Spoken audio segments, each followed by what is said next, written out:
Hi there, my name is Simon Lee, and with Sabrina and Gavin, I've been doing work based on the idea of a Cherenkov telescope ring.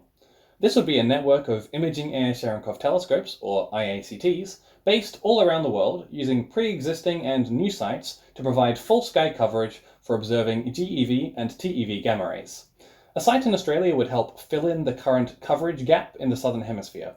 My work has been to investigate what kind of performance one could expect from an Australian IACT site and see how it would be affected by altitude, the number of telescopes, their size, and how they are arranged.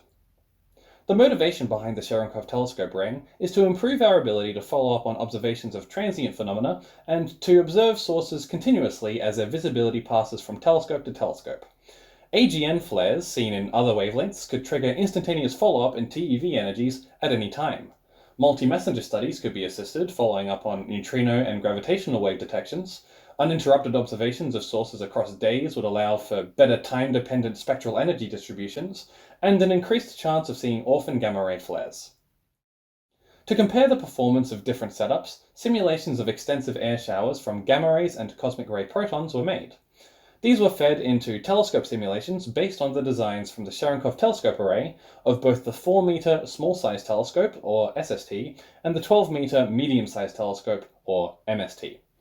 Random forest models were then trained on subsets of this data to reconstruct the energy, direction, and gamma-ness of showers, and then applied to the remaining data.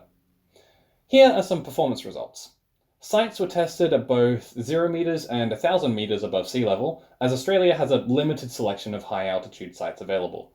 The 1,000 meter sites do slightly better at lower energies, seen here with a lower energy threshold. Conversely, the ground level sites had better performance in high energies, including a larger effective area.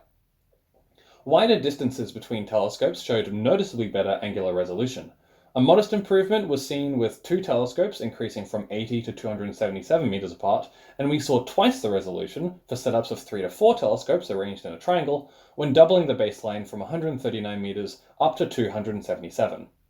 For a setup of 4 MSTs, we saw angular resolution down to around 0.05 degrees. Effective area and sensitivity also saw improvements. Here we compare MSTs to SSTs. With effective area, we saw one MST have a larger effective area than any of the SST setups we tried. Angular resolution was comparable for a given number of telescopes, with a slight advantage to MSTs. And here's an example of sensitivity versus observation time at low energies, comparing 2 MSTs to 4 SSTs. With these 50-hour differential flux sensitivity plots, we can see large jumps in sensitivity with more telescopes.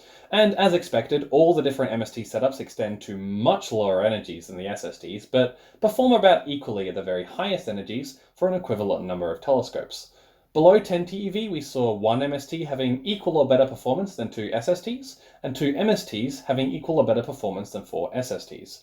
The construction and maintenance of these two designs is of course very different, and in future these performance comparisons can allow for informed decisions to be made about a site design.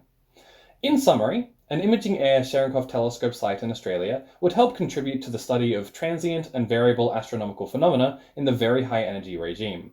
In our study, site altitude wasn't seen to contribute significantly to performance, given the limited available height in Australia. Wider telescope baselines gave better performance across the board, especially in angular resolution.